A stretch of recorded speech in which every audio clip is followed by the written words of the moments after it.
प्यारे दोस्तों, अनुप्रास अलंकार के सभी प्रकारों को पहचानने की बहुत ही शानदार ट्रिक लेकर आ गए हैं। तो अनुप्रास अलंकार क्या होता है, जहां पर आपको वर्णों की आवृत्ति बार बार दिखाई देती है। अनुप्रास अलंकार के टोटल 5 प्रकार होते हैं। पहला है छेकानुप्रास। छेका यानी यहाँ पर आपको कोई वर्ण सिर्फ 2 बार नजर आएगा, सिर्फ और सिर्फ 2 बार। पहचान है वर्ण का 2 बार आना, जैसे इस करुणा कलित हृदय में। अब यहाँ पर इस उदाहरण में आपको यहाँ पर क 1 बार नजर आया और यहाँ पर भी क 1 बार, यानी टोटल 2 बार क यहाँ पे नजर आ रहा है। अगर इसी उदाहरण में दूसरी लाइन भी होगी तो वहां पर भी आपको एक वर्ण 2 बार नजर आएगा। तो छेका यानी वर्ण का 2 बार आना। अगला है वृत्त्यानुप्रास। यहाँ पर क्या होता है, कोई वर्ण 3 या अधिक बार या अनेक बार नजर आएगा। वर्ण 3 या अधिक बार, जैसे तरणी तनुजा तट तमाल तरवर बहुछाए। अब यहाँ पर आपको त त त यानी त वर्ण जो है बहुत बार त वर्ण की आवृत्ति हो रही है। तो वृत्त्या में आपको 3 या 3 से अधिक बार वर्ण नजर आएंगे। छेका में आपको सिर्फ 2 बार वर्ण नजर आएगा। अगला है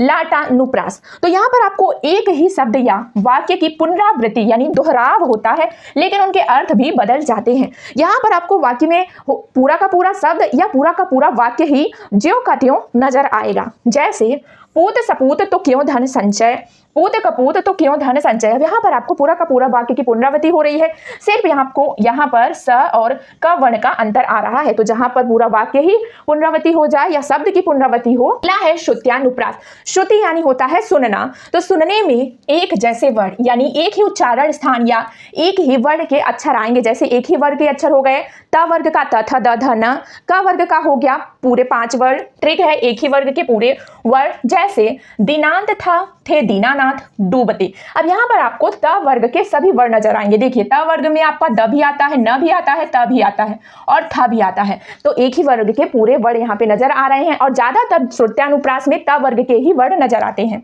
अगला है अंत्यानुप्रास। अंत्या यानी अंत। तो कविता की पंक्तियों के अंत में एक जैसी तुक, जिसे ध्वनि भी कहते हैं, वो देखने को मिलेगी। जैसे रघुकुल रीत सदा चली आई, अंत में यहाँ पर आई नजर आ रहा है। उसी प्रकार प्राण जाए पर वचन न जाई। तो आई और जाइए सुनने में लगभग एक सी ध्वनि है, तो यहाँ पर अंत में एक तुक एक ध्वनि नजर आएगी, तो ये अंत्यानुप्रास हो जाएगा। तो है ना बहुत ही आसान अनुप्रास अलंकार के भेदों को पहचानना।